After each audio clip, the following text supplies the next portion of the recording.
Hello दोस्तों, law friends में खुश आमदीद। मैं हूं विभीषण। जैसा कि डियर्स, आज का जो फर्स्ट लेक्चर है यूके के कॉन्स्टिट्यूशन पे, तो उसके एलिमेंट्स, उसके जो सोर्सेज हैं वो हम सीखेंगे। सबसे पहले ये क्वेश्चन है कि यूके का कॉन्स्टिट्यूशन बुक की शक्ल में मौजूद है क्या, वो रिटन फॉर्म में मौजूद है? जैसा कि यहाँ हमारा जो constitution of Islamic Republic of Pakistan है, जिसका 280 उसमें जो आर्टिकल्स हैं। इसी तरह अमेरिका का जो कॉन्स्टिट्यूशन है जिसमें 7 आर्टिकल हैं, और इंडिया का कॉन्स्टिट्यूशन जो बुक की शक्ल में मौजूद है, रिटन फॉर्म में है, उसके आर्टिकल्स, उसमें जो सेक्शंस वो मौजूद हैं। क्या यूके का कॉन्स्टिट्यूशन भी ऐसे ही मौजूद है रिटन फॉर्म में? तो इसका जवाब है नहीं। तो दोस्तों, आप ये ज़रूर सोचते होंगे कि एक कंट्री जिसका कॉन्स्टिट्यूशन रिटन फॉर्म में नहीं है, जिसमें आर्टिकल्स वगैरह सेक्शंस नहीं हैं, बुक की शक्ल में नहीं है, वो कैसे कंट्री चल रहा है? तो असल में दोस्तों, ये हकीकत जैसे लग रही है ऐसे नहीं है। यूके में जो रूल ऑफ लॉ है, जिस तरह से पार्लियामेंट और उसके जो तौर तरीके हैं, जिस तरह से लोगों का जो कानून पे यकीन है और उसको फॉलो करते हैं, ऐसा शायद और कहीं किसी ममालिक में हो। आपका दोस्तों ये भी सवाल होगा कि अगर कॉन्स्टिट्यूशन यूके का है नहीं तो हम क्यों सीख रहे हैं? तो दोस्तों, कॉन्स्टिट्यूशन है, ऐसे रिटन फॉर्म में नहीं है, लेकिन उसके जो इंग्रेडिएंट्स, उसके अलग अलग एलिमेंट्स, रिटन फॉर्म और अनरिटन फॉर्म जो है वो मौजूद है, जो हम सीखने जा रहे हैं। तो वो कौन सी चीज़ें हैं, वो कौन से सोर्सेज हैं जो यूके के कॉन्स्टिट्यूशन को शक्ल देती हैं? तो आए बगैर किसी देर से स्टार्ट करते हैं। तो यूके का कॉन्स्टिट्यूशन ऐसे तो है नहीं कि ये 20 आर्टिकल कहाँ है, इसमें जो 10 आर्टिकल है उसमें क्या है। क्यों? क्योंकि ये रिटन फॉर्म में तो है नहीं। लेकिन कुछ जो सोर्सेज हैं, कुछ इंग्रेडिएंट्स और एलिमेंट्स, कुछ चीज़ें हैं जो यूके के कॉन्स्टिट्यूशन को शक्ल देती हैं, एज ए कंप्लीट बुक की शक्ल में नहीं। लेकिन हम उसको कह सकते हैं कि ये जो है कॉन्स्टिट्यूशन है यूके का, ये उसका जो हिस्सा है, पार्ट है। डियर्स, यूके कॉन्स्टिट्यूशन के दो किस्म के जो सोर्सेज हैं।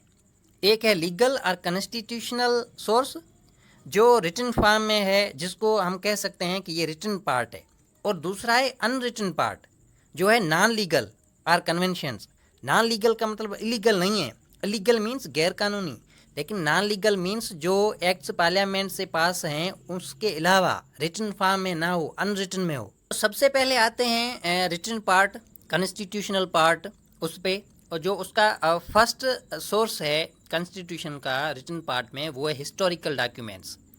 ये वो डॉक्यूमेंट्स हैं जो रिटन हैं, इसमें चार्टर्स हैं, पिटिशन्स हैं, स्टेट्यूट्स हैं और एग्रीमेंट्स हैं जो पार्लियामेंट और बादशाह के बीच में किए गए थे। ये कुछ हिस्टोरिकल डॉक्यूमेंट्स हैं। ये मैग्ना कार्टा जो किंग जॉन ने साइन किया था 1215 में, और पिटिशन ऑफ राइट्स है जो 1628 में किंग चार्ल्स वन ने साइन किया था। उसके बाद इंग्लिश बिल ऑफ राइट्स 1689 है। हिस्टोरिकल डॉक्यूमेंट्स के बाद रिटन पार्ट जो सोर्स का हिस्सा है, उसमें जो है स्टेट्यूट्स और एक्ट्स ऑफ पार्लियामेंट है। ये रिटन पार्ट का वो हिस्सा है जिसको पार्लियामेंट ने पास किया है, ये बिल्स की शक्ल में, ये एक्ट्स की शक्ल में, ये फिर जो लॉ बनता है बिल, ये वो हिस्सा है। ये कुछ एक्ट्स हमने मिसाल के तौर पे लिए हैं जिसको पार्लियामेंट ने पास किए हैं। The habeas corpus act, okay, settlement act, reforms acts, जो ये डिफरेंट ईयर्स में उसको पास किया गया है, पार्लियामेंट एक्ट, जुडिकेचर एक्ट वगैरह। और इसके अलावा और कई सारे एक्ट्स हैं जो पार्लियामेंट से पास शुदा हैं। उसके बाद डियर्स, ये तीसरा रिटन पार्ट का और अहम जो सोर्स है कॉन्स्टिट्यूशन ऑफ यूके का, जो है जुडिशियल डिसीशंस। ये जज मेड लॉ है, जिसको हम और केस लॉ भी कह सकते हैं। दोस्तों, कभी कभार कोर्ट के पास ऐसे कई जो केसेस आ जाते हैं जिस पे पहले स्पेसिफिक कानून नहीं मौजूद होता, तो जज साहिबान जो हैं वो इंटरप्रिटेशन के बाद उसका जो केस है उसका फैसला सुनाते हैं, जिसको हम कहते हैं जुडिशियल डिसीजंस और प्रेसिडेंट्स। उसके बाद उस मामले से रिलेटेड जो भी केस आएगा उसका फैसला उस प्रेसिडेंट्स के बुनियाद पे ही होगा। तो ये भी एक अहम सोर्स है कॉन्स्टिट्यूशन ऑफ यूके का। उसके बाद डियर्स, यूके कॉन्स्टिट्यूशन का जो दूसरा सोर्स जो कन्वेंशंस पे मुश्तमिल है, जिसको हम कहें नॉन लीगल, अनरिटन पार्ट जो कस्टम्स और कन्वेंशंस पे मुश्तमिल है, ये रिटन पार्ट नहीं है, ये किसी सिंगल डॉक्यूमेंट में या किसी एक्ट की सूरत में नहीं है। ये जो प्रैक्टिसेस हैं, जो कस्टम्स हैं, कन्वेंशंस हैं, उस पे मुश्तमिल है। तो आएँ ज़रा इस पे नज़र डालें।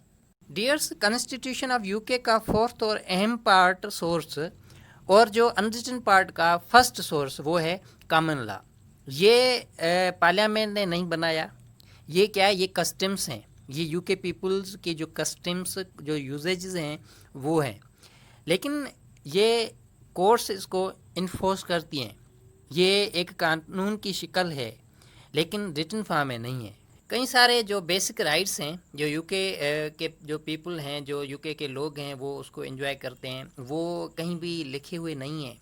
कहीं सिंगल पेपर में ये नहीं लिखा हुआ कि भाई ये बंदा है, इसको जो है कंप्लीट फेयर ट्रायल होगा, इसका ये कानून से नीचे होगा, कोई कानून से ऊपर नहीं है। लेकिन ये कॉमन लॉज हैं, ये अनरिटन है, लेकिन लोग जो हैं यूके के, वो उनके पास ये एहसासात हैं, वो फॉलो करते हैं इन चीज़ों को।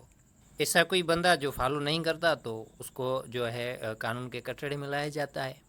तो कॉमन लॉ के बाद अनरिटन पार्ट का दूसरा और कॉन्स्टिट्यूशन ऑफ यूके का जो लास्ट सोर्स है वो है कन्वेंशंस। तो कन्वेंशंस क्या हैं? ये कस्टमरी जो प्रैक्टिसेस हैं, जिसको हम अंडरस्टैंडिंग्स कहें या पॉलिटिकल बिहेवियर कहें, या इसको हम कहें प्रैक्टिसेस ऑफ यूजेज और कस्टम्स। कुछ कन्वेंशंस जैसा कि मनी बिल जो है वो हाउस ऑफ कॉमन्स में जो है ओरिजिनेट होगा, प्राइम मिनिस्टर है वो हाउस ऑफ कॉमन्स से रिलेट होगा, वो हाउस ऑफ लॉर्ड्स से नहीं होगा। या मिसाल के तौर पे जो बिल है वो बाई कैमरल मींस पार्लियामेंट के जो दोनों हाउसेस हैं, हाउस ऑफ कॉमन्स और हाउस ऑफ लॉर्ड्स, उस दोनों से पास होकर उसके बाद जो है वो किंग और क्वीन के पास जो है वो असेंट के साइन के लिए जाएगा। ये सारा जो प्रोसेस है ये अनरिटन है, ये कहीं भी नहीं लिखा हुआ कि जो दोनों हाउसेस से बिल पास होकर उसके बाद जो है किंग और क्वीन उस पर जो है वो साइन करेगा या करेगी, ये अनरिटन है। तो ये हैं कन्वेंशंस। तो दोस्तों, यूके के कॉन्स्टिट्यूशन को हम एज ए बुक की शक्ल में उठा के उसको पढ़ तो नहीं सकते, लेकिन उसके जो इंग्रेडिएंट्स और कुछ सोर्सेज हैं, कुछ एलिमेंट्स हैं जो यूके के कॉन्स्टिट्यूशन को बना सकते हैं एज ए डिफरेंट शेप्स की शक्ल में, तो उनको हमने सीखा, वो चीज़ें जो यूके कॉन्स्टिट्यूशन को शक्ल देती हैं। डियर्स एंड नियर्स, अगर आपने इस लेक्चर से कुछ ना कुछ सीखा है तो प्लीज़ चैनल को सब्सक्राइब करें, लाइक करें, और अगर कोई क्वेश्चन है तो कमेंट में ज़रूर पूछिएगा।